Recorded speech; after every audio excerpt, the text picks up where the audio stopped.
여러분 안녕하십니까, 마시TV입니다. 여러분 오늘 하루도 차분한 마음으로 시작하셨으면 좋겠습니다. 여러분 사실 뭐 정리되지 않은 마음 이렇게 있다 보면 많이 실수하기도 하고 그렇더라고요. 저도 그래서 한번 여러분께 제가 깨달은 바가 있어 가지고 이렇게 한번 처음 멘트를 한번 해봤습니다. 여러분 저는 솔직히 지금 올림픽 공원 한번 갔다 왔거든요. 정말 그 열기가 뜨겁더라고요. 참정권에 대한 그런 자기들의 그런 억울함 있지 않습니까? 뭐 제가 사는 지역은 어쨌든 그런 건 없었어요. 저는 원래 뭐 선거를 안 하려고 했다 보니까 뭐 제가 제 표가 사장되거나 뭐든 신경 안 쓰려 했어요. 근데 이번에 진짜 이런 사태가 벌어지고 나서 보니까 이거 진짜 심각한 문제더라고요. 그렇게 많이 생각이 들었었는데 특히 그 청년들 있지 않습니까? 저도 선배들 세대 있지 않습니까? 특히 뭐 60대 되는 그런 586 세대 있지 않습니까? 그런 선배들 보면 참 운이 좋았다 이 생각했거든요. 정말 저 실력 갖다가 어떻게 저기까지 갔을까? 특히 뭐 공무원에 앉아 계신 분들 있잖아요. 제가 어쨌든 그걸 준비해봐서 더 알겠는데 사실 전혀 거기 지금 실력으로 거기 앉아 있는 사람이 없는 사람이 저 뒤에 앉아서 도장 찍고 있잖아요. 관공서업은 알잖아요. 그런 사람들이 예전에 자기가 진짜 그냥 한 운빨 차이였잖아요, 여러분. 그렇지 않습니까? 진짜 그 자리가 그 당시로서는 정말로 그랬던 위치인데 알고 보니까 10년 20년 지나고 나니까 그게 대박 자리인 거 아니었습니까? 그런 것 같아요. 그렇게 큰 노력을 들이지 않고도 갈 수 있는 자리가 바로 그 공직 세계 그런 자리였는데 이게 자기들이 그냥 그런 걸 자기도 모르는 사이에 그 기득권이 돼버렸잖아요. 그리고 나서 자기가 정말 잘 돼서 자기가 잘나가지고 그렇게 하는 사람들도 저를 봤거든요. 그러니까 그게 저 같은 딱 중간에 낀 세대 있지 않습니까? 봤을 때도 그렇게 한데 화가 나는데 어쨌든 봤을 때는 실력대로 한 게 아니니까. 근데 차라리 그렇다 좀 겸손하면 좋지 않습니까? 그냥 내가 그냥 어떻게 하다 보니까 운이 좋아서 이렇게 가지고 온 거지 내 실력이 아니었다. 그 당시 나도 대기업 못 가가지고 그냥 이렇게 한 거다. 중소기업 차라리 공부 좀 해가지고 공무원 된 거다. 이렇게 말하면 이해를 하잖아요. 근데 그게 아니라 어느 순간 자기가 기득권 돼 있으니까 큰 소리 치는 거죠. 그 당시에 대기업을 간 친구들이 오히려 힘들어하니까 이런 친구도 있지 않습니까? 마찬가지예요. 그들 20대가 보는 저희 같은 40대 50대도 마찬가지로 너희들도 선배들한테 억울한 그런 거 있었겠지만 자기들은 저같이 그나마 마지막 끝물을 탄 저 같은 세대들도 부럽다는 거죠. 왜냐 자기들은 아예 기회가 없었으니까. 뭐 공채도 줄고 이렇게 하잖아요. 저희 때만 해도 뭐 공채 하는 친구들 많이 봤어요. 저는 어쨌든 뭐 거기에 근처도 못 가봤지만 뭐 삼성 고시 뭐 이렇게 하는 그런 친구도 많이 봤고 그런 친구도 있었잖아요. 한번 기회는 있었잖아요. 뉴스에서도 나오고 오늘은 뭐 어떤 뭐 그런 거라서 차가 막혔다 이런 얘기가 있었거든요. 근데 그런 얘기가 쏙 들어가 버렸잖아요. AI 시대 들어오고 나서부터는. 사실 그렇습니다. 그러니까 얼마나 억울하겠습니까? 자기의 투표권도 이렇게 제대로 행사되는 것 같지도 않고 일자리도 안 잡히고. 그러니까 공부를 어느 정도 하는 사람의 입장에서도 그 정도 억울할 텐데 아예 뭐 이렇게 그런 친구 있지 않습니까? 제도권에 들어갈 수 있는 실력이 아닌 친구들은 더 힘들겠죠. 그런 것 같아요. 그러니까 그래서 제가 말씀드린 게 겸손해야 되는데 정말 자기가 운이 좋아서 한 끗발 차인데 그거 때문에 했는데 자기가 잘났다 이렇게 해서 열받죠. 제가 말씀드린 그런 부분이었습니다. 어쨌든 이렇게 제가 거기에 모이고 분노하고 분하고 억울한 그 청년들이 모습을 보면서 어쨌든 이 사태가 저는 뭐 다 떠나가지고요. 이게 어떻게 보면 앞으로는 이런 짓을 못하겠다 이 생각이 될 수 있는 기회가 되겠다 이 생각만 해도 좀 감사한 생각 들더라고요. 청년들이 아니었으면 이게 가능했을까? 이 카르텔, 이 기득권 카르텔이 이게 무너질 수 있었을까? 너무 견고한 성 같았어요. 그냥 무기력하게 한다고 해야 되나요, 여러분? 그렇지 않습니까? 그 생각이 많이 들더라고요. 저걸 어떻게 난공불락의 요새 같아가지고 이걸 어떻게 깰 수 있을까? 그러니까 어느 순간 보니까 선거를 하게 되면 뭐 이렇게 자포자기하게 되고 막 이런 생각 있지 않습니까? 정치 고관여층이면서도 그런 생각이 드는 거예요. 이거 또 민주당이 이기겠지. 그때 느꼈어요. 그 200석 당할 때 있지 않습니까? 윤석열 대통령이 그때 이길 때 있지 않습니까? 몇 프로 안 되는 그거 10%로 이겼어야 되는데 뭐 하도 뭐 이재명 대통령이 뭐 버카 이런 거 있지 않습니까? 막 하고 막 스시 삼고 이런 게 했을 때 엄청났잖아요. 분명히 그렇게 됐어야 되는데 그게 안 됐잖아요. 그 이후에 그때도 좀 충격적이었는데 그 이후에 총선에서 거의 뭐 범야권 해가지고 200석이 갔잖아요. 글로 그거부터 진짜 느꼈어요. 그래서 아 이게 뭔가 부정선거란 말 하면 안 되잖아요. 근데 말이 좀 안 되더라고요. 왜냐면 저도 적지 않은 나이를 살아왔는데 뭐 여러 번 겪었잖아요. 지방선거, 대통령 선거, 총선 뭐 다 겪어봤지만 이렇게 큰 차이 나는 건 본 적이 없어요. 그냥 많이 나면 한 150석, 과반석을 좀 확보했다, 156석 뭐 이런 거는 봤는데, 그런데 그 정도는 될 줄 알았는데 이게 뭐 100석하고 200석 해버리니까 과연 이게 맞나? 민심을 정확히 대변한 투표 결과가 맞나? 아무리 껴맞추려고 해도 잘 안 되더라고요. 그러니까 좀 이렇게 황당하더라고요. 그래서 아 내가 잘못됐구나 이런 생각이 이렇게 깊게 돼버리는 그런 경우가 많았거든요. 근데 이번에 어느 정도 그게 많이 해소가 된 느낌? 예. 그러니까 제가 친구랑 얘기할 때 그런 생각 했거든요. 영선아 너가 정상이다. 뭐 저는 항상 이 선거 전이니까 친구랑 한번 만나서 얘기할 때 친구가 그런 얘기 했거든요. 한번 같이 우리 선거 맞추는 얘기 한번 재밌게 한번 같이 방송 보면서 맞춰보자 이런 식으로 이렇게 했어요. 아니 저는 어차피 보나마나 그래도 민주당이 이길 것 같다. 그래서 뭐 재밌게 경기에 흥미진진한 그런 게 안 되잖아요. 예, 그러니까 했는데 막상 뚜껑 열어보니까 이런 경우가 나타나는지 저도 몰랐죠. 예, 이런 사태가 났는지 정말 누가 기획한 건지도 잘 모르겠고, 그러니까 그만큼 선거 관리가 부실했다는 얘기죠. 한마디로 대충 했고 그냥 흘러간 대로 했다는 얘기죠. 예, 어쨌든 잘 드러난 것 같아요. 예, 그렇게 해서 더 이상은 우리 그 있지 않습니까? 짝팬가요? 그 영화 있지 않습니까? 예. 그것처럼 아기 나오는 거 있지 않습니까? 예. 그것처럼 더 이상은 장난질을 못하겠다 이 생각이 좀 들었어요. 이 판국에서도 장난질 할 수 있는 사람이 있을까? 그러니까 이제는 제가 봤을 때 그렇습니다. 생각이 들었어요. 아 이제는 그래 공정한 게임이 되겠다. 다음부터는 이제 선거가 있으면 투표할 맛이 나겠다. 정말 진심으로. 그러니까 가장 열받는 건 그런 거죠.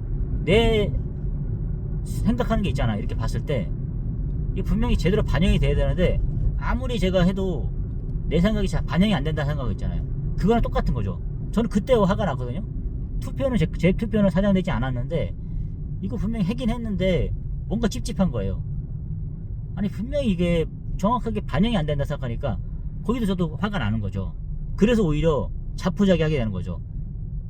그러니까 그거를 뭐 예를 들어서 부정이나 부실 선거를 저지르는 입장에서는 그런 것도 바라는 걸 수도 있어요. 왜냐면은 자포자기하게 만드는 거. 예. 자기 관여층만 투표를 하고 자기 관여층이 아닌 사람은 어차피 그 사람은 내 표 영향 주지 않을 거니까 그냥 하지 마. 이걸 원하는 사람도 있을 거란 말이에요. 저처럼 그냥 굴욕감에 빠져가지고 해도 안 된다는 그런 거 있지 않습니까? 예. 그런 사람을 포기하게 만드는 게 바로 부실 선거, 부정 선거 같아요. 저는 그 생각이 들더라고요. 근데 이제 지금 제가 다녀왔지만 이게 이재명 대통령이 특히 그 이번에 갔다 왔잖아요. 순방하고 와서 뭐 제대로 일을 하고 왔는지 저는 모르겠습니다. 뭐 관광을 갔다 왔는지 저도 그거 모르겠고, 어쨌든 그분이 갔다 오고 나서 진짜 뻔뻔하더라고요. 그렇게 가서 처음에는 걱정되는지 계속 거기 가서도 집중 못하고 국내 정치에만 이렇게 했었잖아요. 그러니까 걱정되는 거죠. 도대체 뭐가 그렇게. 그러니까 원래 나간 사람은 있잖아. 이제 맡겨두고 가잖아. 일 잘하는 사람들은 맡기고. 근데 자기가 일 못하는 사람들이 꼭 그렇게 또 자기가 주기 싫으니까 자기 밥그릇 뺏길까봐 그런 거 있지 않습니까? 대통령 최고 권력인 줄 아는 사람이 어디 뭐 부장도 아니고 뭐 그런 거 있잖아요. 치고 올라간 사람도 있는 것도 아니고 그런 사람이 왜 그렇게 모르겠어요.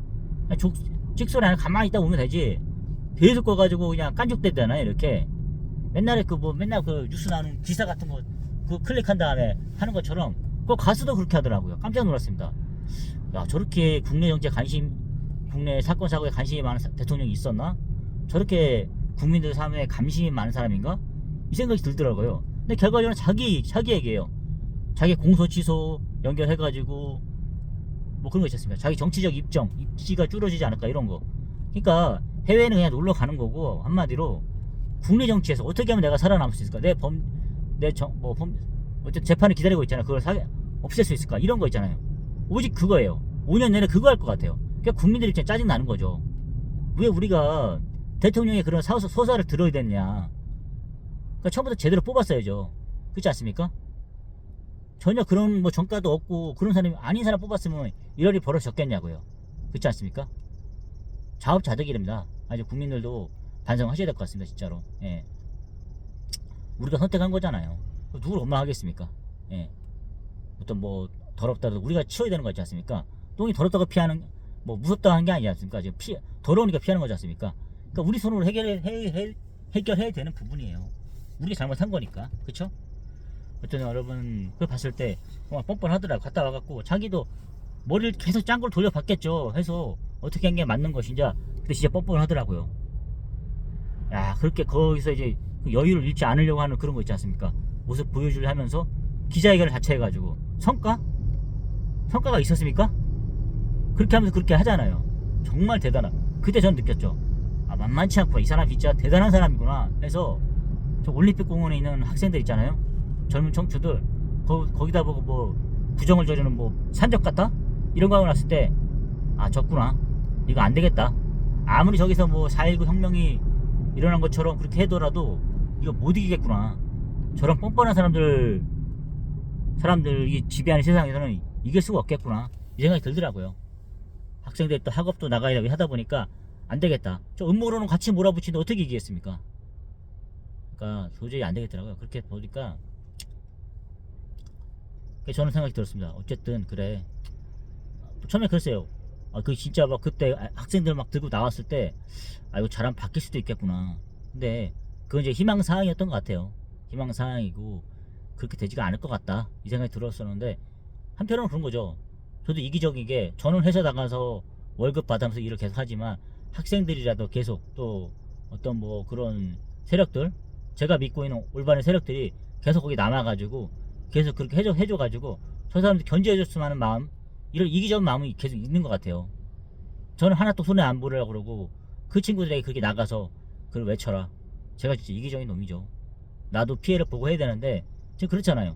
그러니까 저 같은 사람이 나서서 저도 피해를 보면서 저를 희생하면서 가야 이게 바뀌는데 이제 그렇지 않지 않습니까? 그러니까 제가 봤을 때는 쉽지 않은 것 같아요. 모두가 다 들고 일어나야 되는데 이거 다 자기 밥그릇 챙기면서 일하고 있죠. 일하면서 그 시일하잖아요. 직업 같은 그러니까 직업군인처럼 출퇴근하면서 이렇게 하다 보니까 이게 안 될 것 같아요. 그러니까 저 사람들 아는 거죠. 강화문에 그 습득이 된 거예요.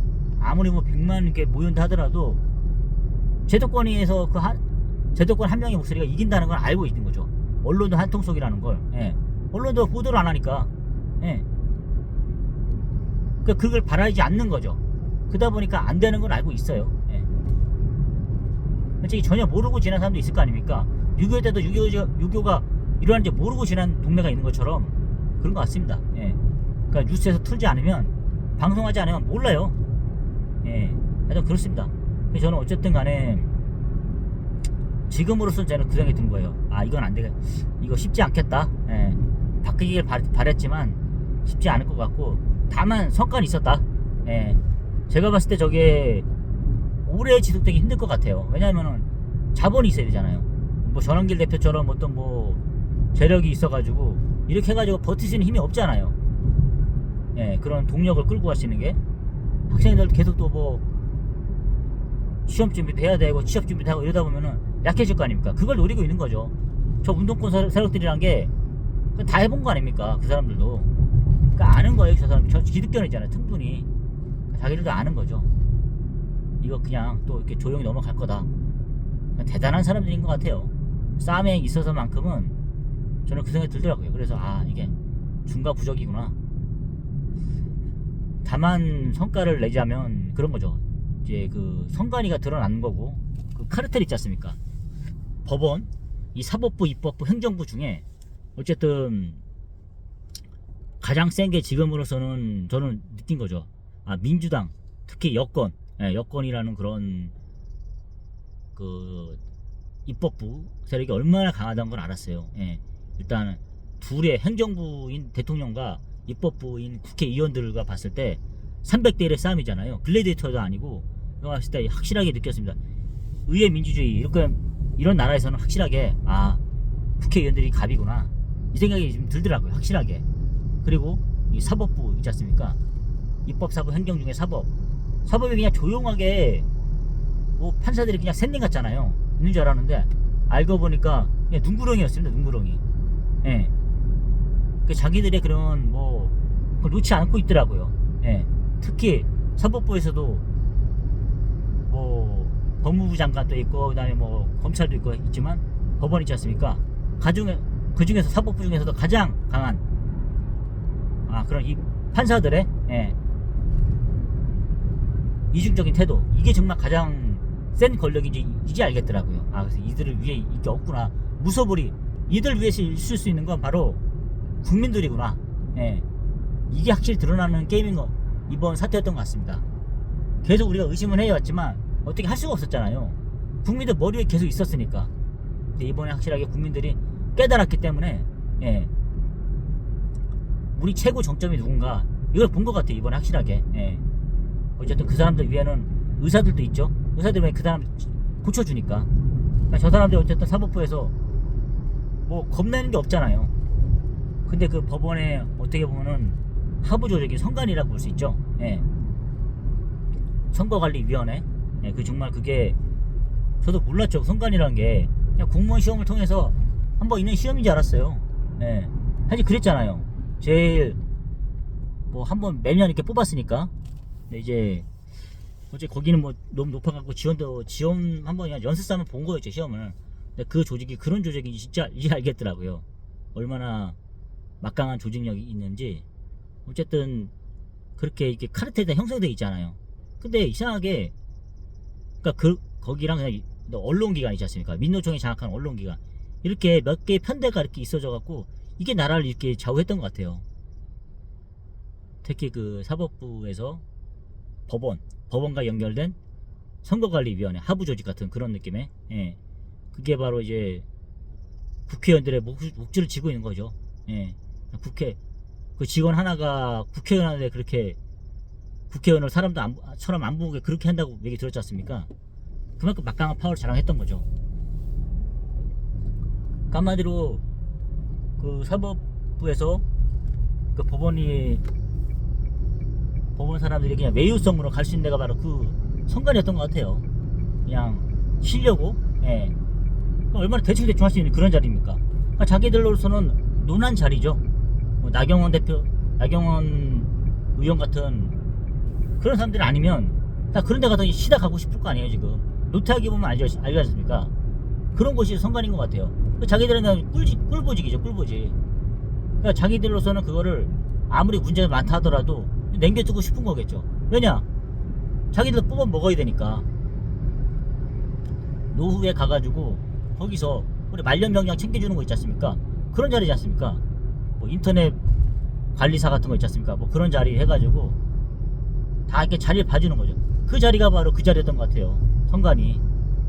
그러니까 지금 법원으로서도 그거를 자기들이 줄어드는데 그거 넘겨시켰습니까? 보십시오. 뭐 나가가지고 정관예우도 없어지겠다.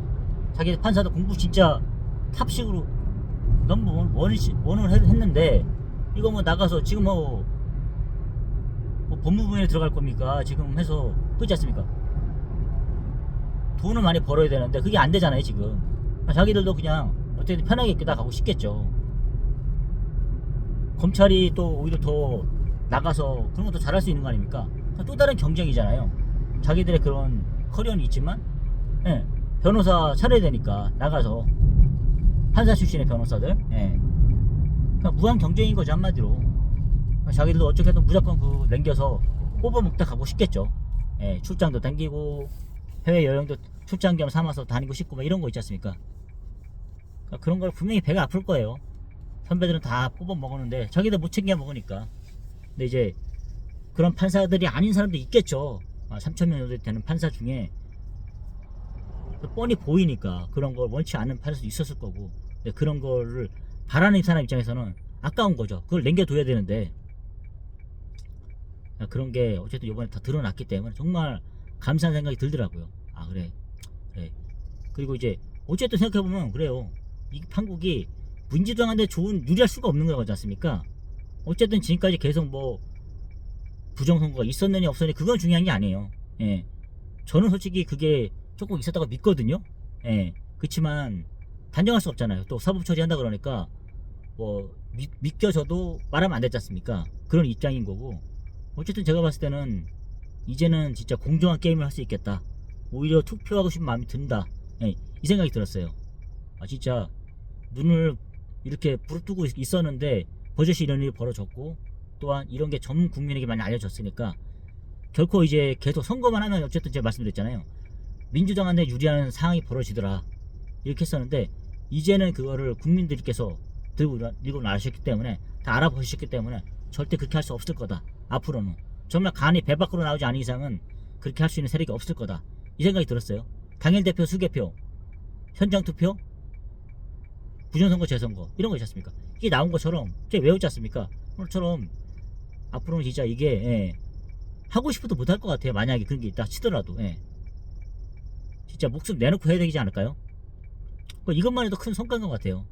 뭐 그냥 법원하고 선관위 조직만 대충 두들겨 펴가지고 이렇게 하려고 하는 것 같은데, 저는 중요한 건 이제 앞으로지 않습니까? 앞으로 봤을 때 일단 첫째 말씀드리고 그런 겁니다. 민주당한테 절대 유리한 상황이 안 될 거다. 그리고 우리가 바라는 거, 누가 이기든 상관없다. 어떤 놈이 하든. 다만 공정한 선거가 될 수 있을 것 같다. 또 선거 결과, 개표 결과를 보는 게 좀 또 재미가 있을 것 같다. 그리고 정확하게, 세 번째로 정확하게 민심이 반영되는 선거 결과가 나타날 것 같다. 앞으로는 더구나 절대 정난지를 못 칠 것 같다. 선거관리위원회가 하나질 것 같진 않아요. 워낙 저들이 기득권이 강하니까. 하지만 있어도 이제 유명무실해져 버리고, 저 사람들이 이렇게 더 이상 이제 그런 외유성 출장이라는 거 보내줄 수 있는 그런 건 없어졌을 거다. 국민들이 감시하고 있기 때문에, 저들의 매의 눈을 감시하기 때문에. 그렇기 때문에 투표라는 거는 확실하게 어느 정도 공정하게 갈 수밖에 없을 거다, 이 게임 자체가. 저는 그 생각이 들었어요. 요까지만 해도 큰 성과지 않을까요? 그러면 봤을 때 또 뭐 건전한 보수를 지향하는 세력의 입장에서는 이것만 해도 큰 소득이 된 것 같습니다. 일단 어떤 그런 카르텔인가 봤으니까. 그리고 국민이 다 알아버렸잖아요. 이렇게 좀 카르텔 있지 않습니까? 법원, 사법부, 선관위, 민주당, 일부 세력, 그 다음에 언론 노조, 장악한 방송, 지금 방송국도 막 무너지고 있잖아. 이렇게 어느 정도 다 이렇게 우리나라가 정상적으로 돌아가는 것 같아요. 정말 하나님께 감사한 생각밖에 안 들더라고요. 이렇게 하면서 정말 중과구적 같은 그런 세력 있지 않습니까? 북한이 무너지듯이 만약에 무너진다면 막 이렇게 사람의 힘으로는 안 되니까 하나님께서 관여하시는 것 같더라고요. 이렇게 해서 하나씩 어떤 뭐 악의 축이라 그럴 수 있죠. 뭐 이런 것들, 부정과 악의, 뭐 이런 것들이 다 하나씩 무너지는 거 보면 하나님께서 조정하시는 게 아닌가 싶더라고요. 정말 감사한 생각이 들더라고요. 그래서 정말 죄 짓고 살면 안 되겠다, 이 생각이 들었습니다. 여러분, 제가 한번 이번에 그런 선거를 통해서 한번 정리 한번 해보려고 그랬어요. 그래서 어떻게 봐야 되는 거냐, 그리고 앞으로는 어떻게 변해야 될 것이냐. 제가 말씀드린 것처럼 이렇게 쉽지는 않을 것 같지만, 그래도 쉽게 부정이라든가 어떤 악한 생각을 갖고 할 수 없는 상황은 벌어진다. 더 이상 저들이 쉽게 어떻게 할 수 있는 입장은 아니다, 이런 상황까지 만들었다 생각하니까 좀 감사한 생각이 많이 들더라고요. 그래서 앞으로는 정말로 공정한 게임이 되지 않을까 라는 생각을 해보게 되었습니다. 여러분께서도 한번 이 사태를 통해서 한번 여러분들 스스로 한번 정리해보는 그런 시간이 되었으면 좋겠습니다. 여러분 감사합니다.